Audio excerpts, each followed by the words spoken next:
In today's video, I'm going to teach you how to fix sound or audio problems on Windows 11.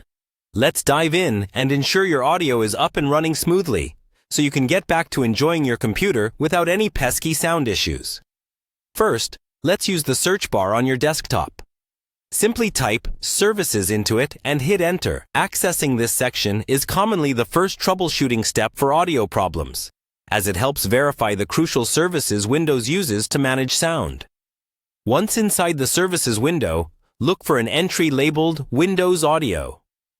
This is essentially the backbone of all audio-related processes in your system. Double-clicking on it will open up its Properties window, and this is where you want to focus your attention.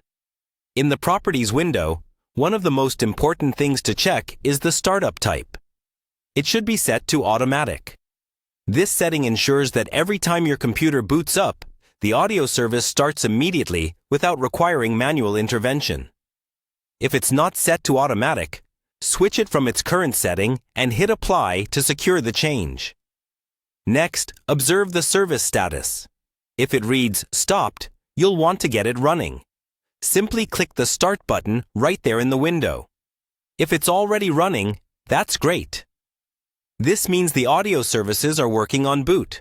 Once everything is set correctly, make sure to hit both Apply and OK to affirm your changes and exit out of this window. Now, another proactive measure to keep your sound functioning optimally is to ensure your Windows system is up to date.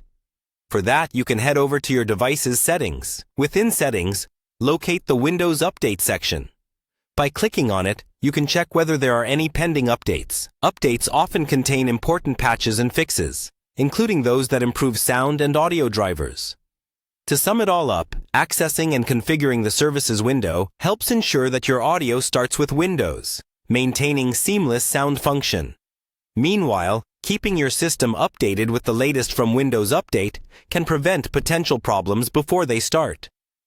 By following these straightforward steps, you should be able to troubleshoot and resolve the majority of audio problems you encounter on Windows 11. Remember, addressing both service settings and system updates provides a comprehensive approach to maintaining your computer's sound performance. Thank you for joining me today. And here's to a smoother, sound-filled experience ahead.